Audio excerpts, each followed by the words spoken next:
Hey, I hope all is going well today and you're having a beautiful, blessed day. Today, I want to talk to you about the things that I would tell my younger self. This is based on a blog prompt question that came up a couple days ago. And as you guys may know, it is Cerebral Palsy Awareness Month this month, but I prefer to call it Cerebral Palsy Pride Month because I've learned to live with the pride of my disability. And it's not always easy. I don't always wake up saying, yay, I'm disabled, or yay, I have cerebral palsy and I can handle everything. Because sometimes life does get hard.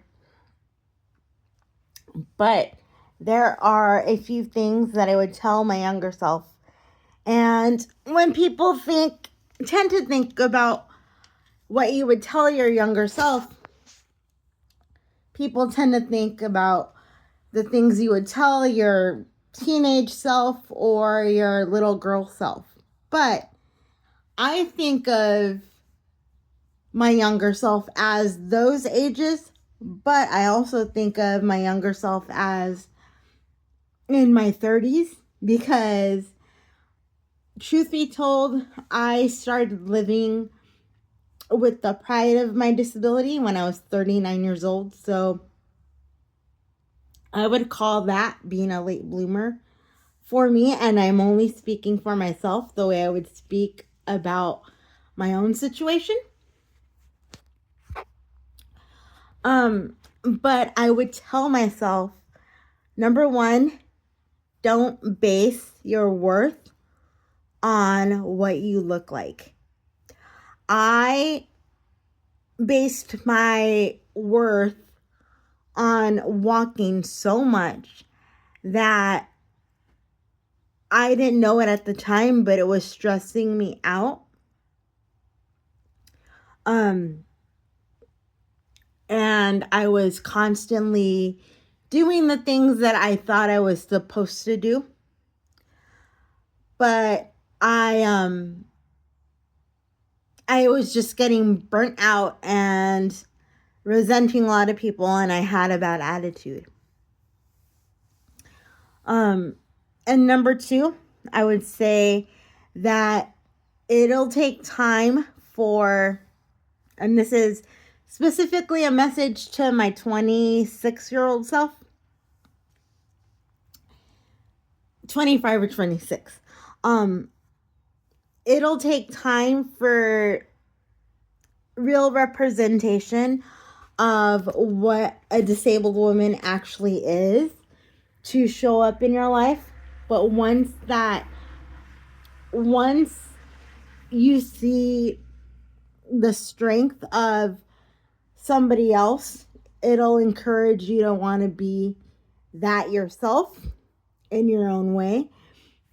And then you will be able to go on and do that for others and show other people the strength that you learned. So that's number two. Number three is listen to your mentors, and this is something I did. Listen to your mentors even though you're afraid, and go out and be seen, because that is something that I really struggled with in the beginning of Boundless Babe Society when I was going through the program as what I now call an undergrad, was that I knew I needed a chair, and I knew I needed a better quality of life, but I didn't want to go and be seen in a chair. That was a big setback for me. Even though I grew up with my disability and I had been seen seen in a chair previously, being seen in a chair as an adult was really very embarrassing to me and something I thought I should have grown out of. This was my mindset back then. But when I took those falls that I took and got my chair from Amazon, I told my mentors, and they're like, okay, we want you to go out once a week. And so they challenged me to go out and just get coffee once a week. And as you guys know, going out and getting coffee turned into a whole lot more than that. I am so grateful for the life that I'm able to live because of my chair. It may take a little bit more time and a little bit more patience on behalf of me and others to get something done, but it's worth it. It's totally worth it. The independence is totally worth it.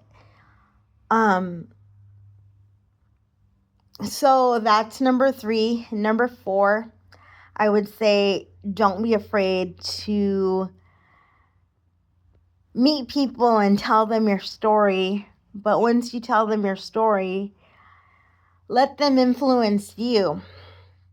That way you can grow to influence others. And number 5, I would say that there are going to be many others that are going to be looking up to you to see what a disabled woman is actually truly like.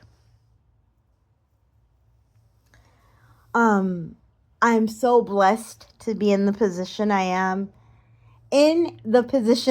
right now, with all the advocacy that I'm doing and dance classes, and I couldn't imagine my life without the youngest people in my life that I'm influencing right now. I hope I'm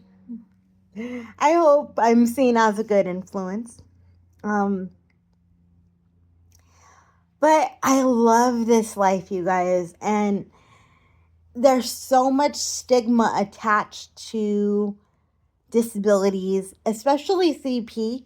There is a lot out there that still says things like, I'm a CP warrior, and I get it.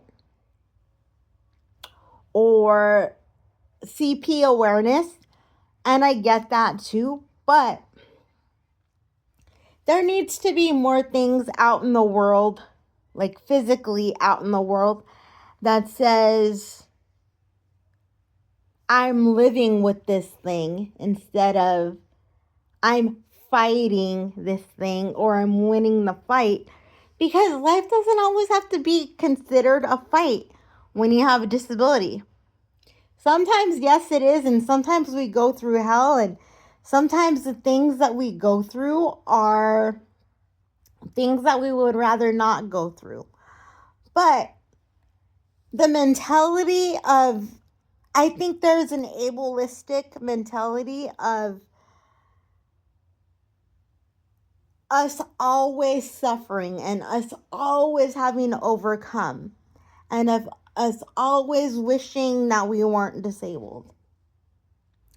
And now I see that that is not the case. And especially let's take the word ableism. I used to hate the word ableism because I used to think that my fellow disabled people were complaining when they used to use this word to describe something that somebody else had said. And I was one of those people that said, oh, you just have a bad attitude, and it's not ableism. It's just that you're taking things wrong and having a bad attitude about it. But people people that don't understand disability do tend to be ableistic and have ableism. And ableism is the belief that if somebody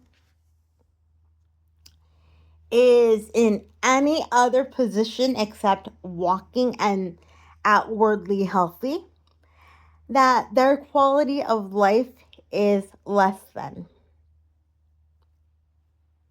And that's not always the case. And I've dealt with a lot of internalized ableism, and back then that was the internalized ableism I was dealing with.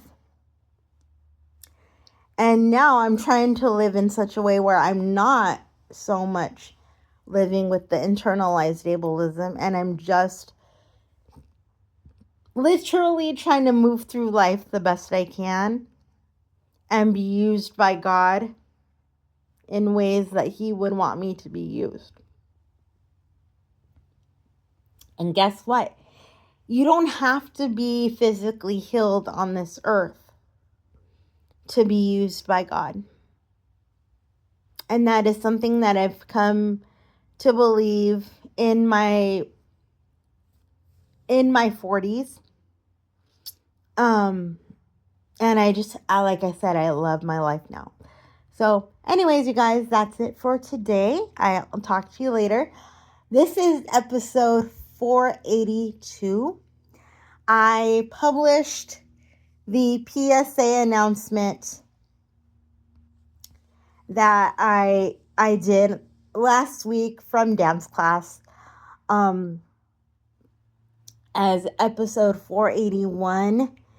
So it's only seconds long. It's not very long at all. But I published that as 481 on my podcast platform. So this is officially 482, and I will talk to you later. Thank you so much for listening to Encouragement Notes. God bless you guys, and I'll see you soon. Bye.